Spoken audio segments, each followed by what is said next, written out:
Chapter 4. The Manifestation of the Life Principle. We must bear in mind that what we have now reached is a principle or universal potential, only we have located it in the individual. But a principle as such is not manifestation. Manifestation is the growth proceeding from the principle. That is to say, some form in which the principle becomes active.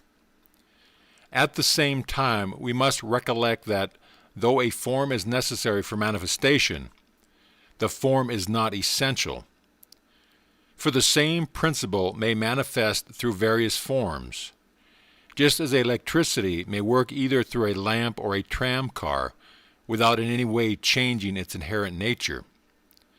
In this way, we are brought to the conclusion that the life principle must always provide itself with a body in which to function, though it does not follow that this body must always be the same chemical constitution as the one we now possess. We might well imagine some distant planet where the chemical combinations with which we are familiar on Earth did not obtain. But if the essential life principle of the individual were transported there, then by the law of creative process it would proceed to clothe itself with a material body drawn from the atmosphere and substance of that planet. And the personality thus produced would be quite at home there, for all his surroundings would be perfectly natural to him, however different the laws of nature might be there from what we know here.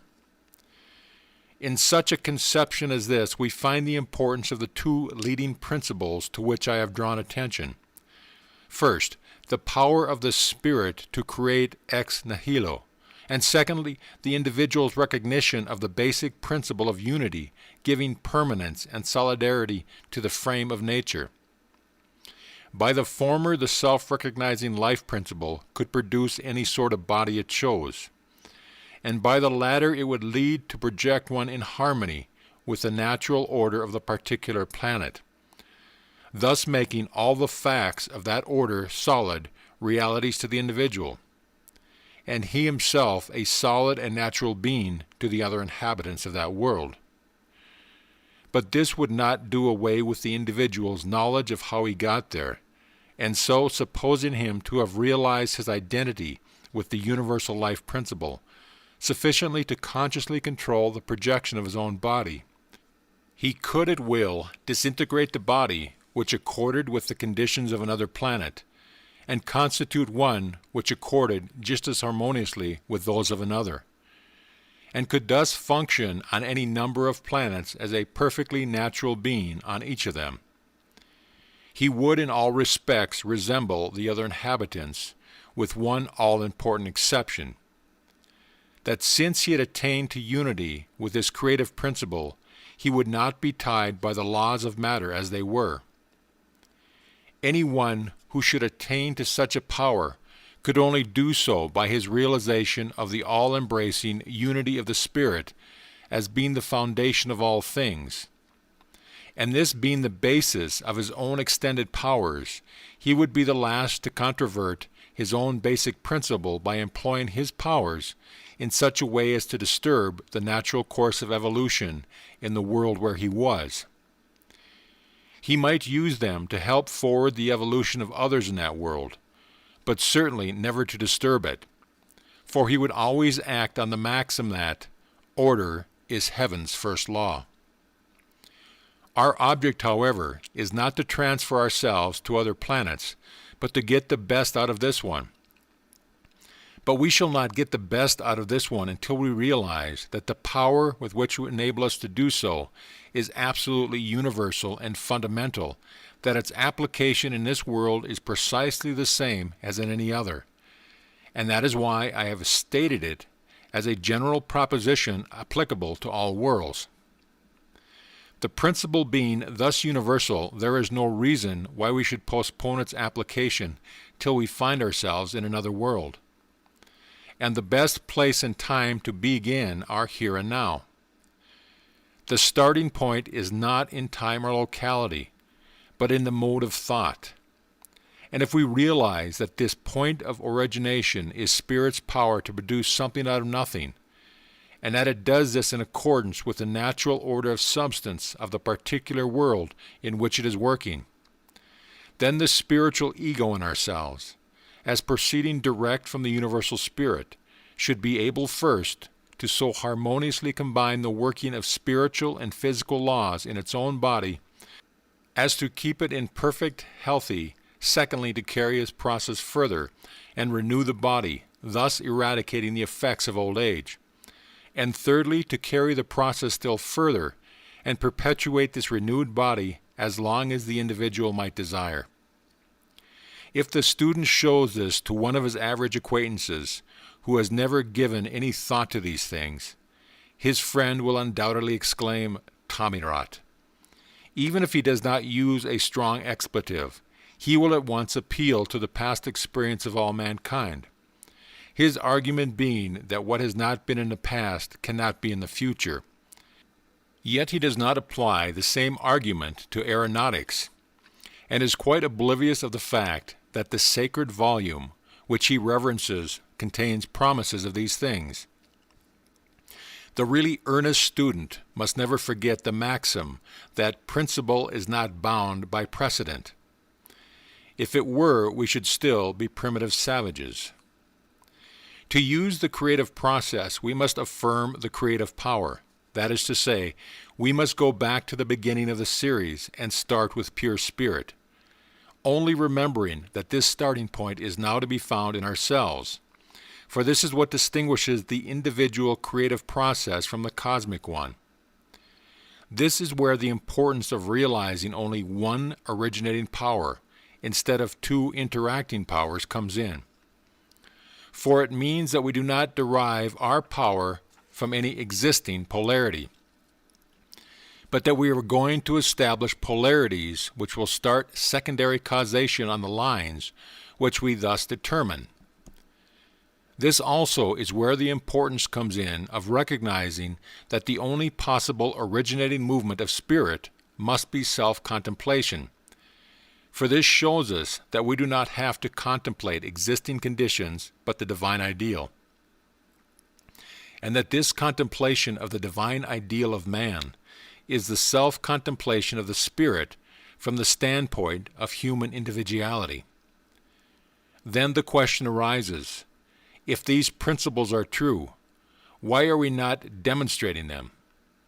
Well, when our fundamental principle is obviously correct, and yet we do not get the proper results, the only inference is that somewhere or other we have introduced something antagonistic to the fundamental principle, something not inherent in the principle itself, and which therefore owes its presence to some action of our own. Now the error consists in the belief that the creative power is limited by the material in which it works. If this be assumed, then you have to calculate the resistance offered by the material. And since by the terms of the creative process these resistances do not really exist, you have no basis of calculation at all. In fact, you have no means of knowing where you are, and everything is in confusion.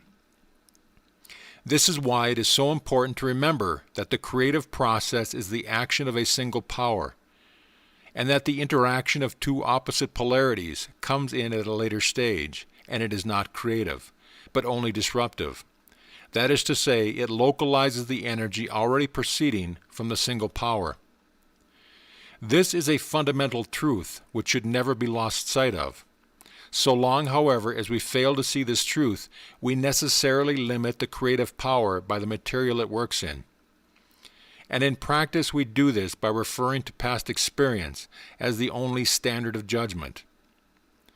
We are measuring the fifth kingdom by the standard of the fourth, as though we should say that an intellectual man, a being of the fourth kingdom, was to be limited by the conditions which obtain in the first or mineral kingdom. To use scriptural language, we are seeking the living among the dead. And moreover, at the present time, a new order of experience is beginning to open out to us. For well-authenticated instances of the cure of disease by the invisible power of the Spirit are steadily increasing in number. The facts are now too patent to be denied. What we want is a better knowledge of the power which accounts for them. And if this beginning is now with us, by what reason can we limit it? The difference between the healing of disease and the renewal of the entire organism and the perpetuation of life is only a difference of degree and not of kind, so that the actual experience of increasing numbers shows that the working of a principle to which we can logically set no limits. If we get the steps of the creative process clearly into our minds, we shall see why we have hitherto had such small results. Spirit creates by self-contemplation. Therefore, what it contemplates itself being, that it becomes. You are individualized spirit. Therefore, what you contemplate, the law of your being becomes the law of your being. Hence, contemplate a law of death arising out of the forces of the material reacting against the power of the spirit and overcoming it, and you impress this mode of self-recognition upon spirit in yourself. Of course, you cannot alter its inherent nature, but you cause it to work under negative conditions and thus make it produce negative results so far as you yourself are concerned.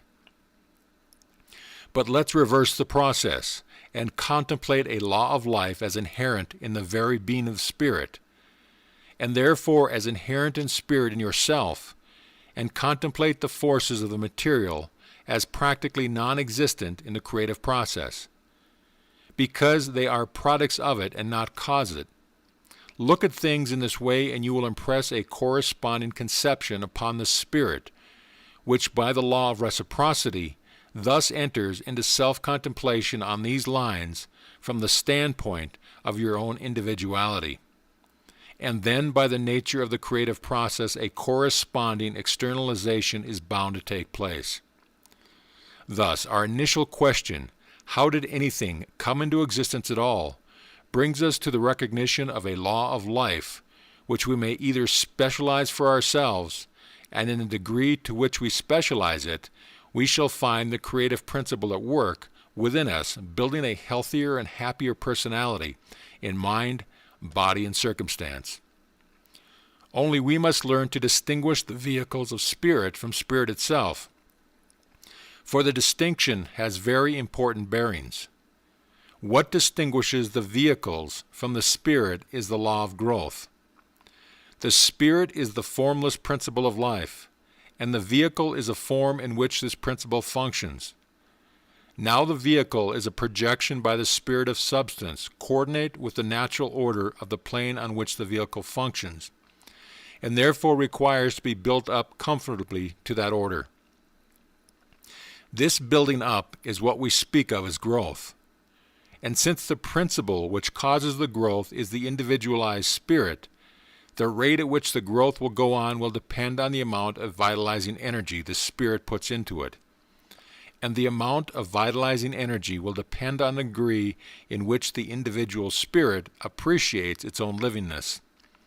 And finally, the degree of this appreciation will depend on the quality of the individual's perception of the great all-originating spirit as reflecting itself in him and thus making his contemplation of it nothing else than the creative self-contemplation of the spirit proceeding from an individual and personal center.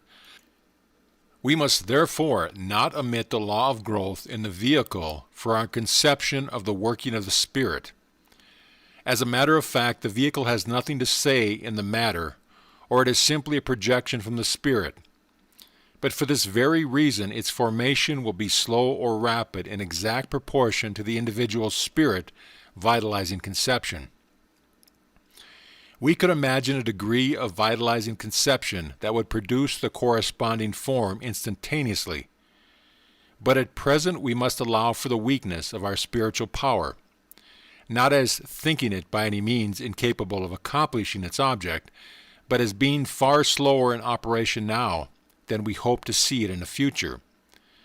And so we must not allow ourselves to be discouraged, but must hold our thought knowing that it is the doing its creative work, and that the corresponding growth is slowly but surely taking place. thus following the divine precept that men ought always to pray and not to faint. Gradually, as we gain experience on these new lines, our confidence in the power of the Spirit will increase, and we shall be less inclined to argue from the negative side of things, and thus the hindrances to the inflow of the originating Spirit will be more and more removed, and greater results will be obtained. If we would have our minds clear on this subject of manifestations, we should remember its threefold nature. First, the general life principle. Secondly, the localization of this principle in the individual.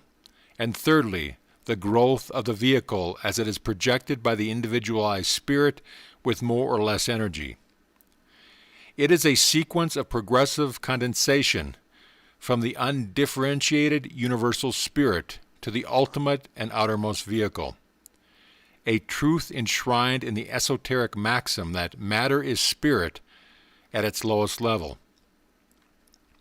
The forms thus produced are in true accord with the general order of nature on the particular plane where they occur, and are therefore perfectly different from forms temporarily consolidated out of the material drawn from other living organisms.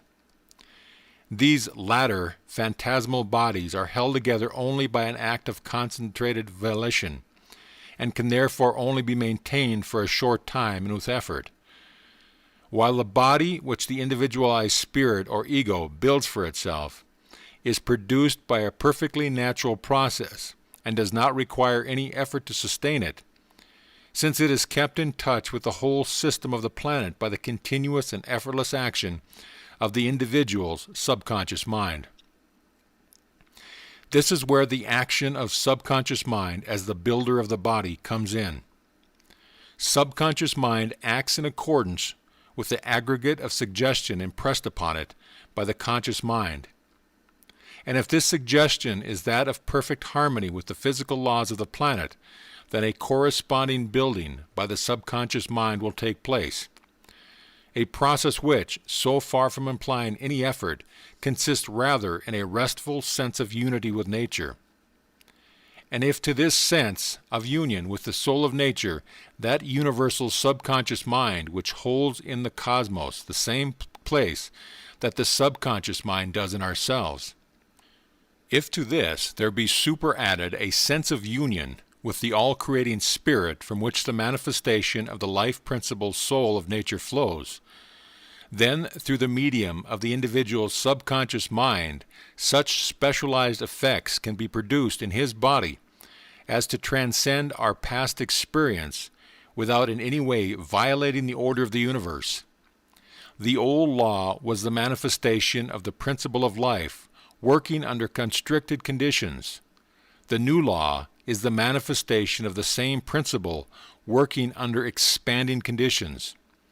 Thus it is that, though God never changes, we are said to increase with the increase of God.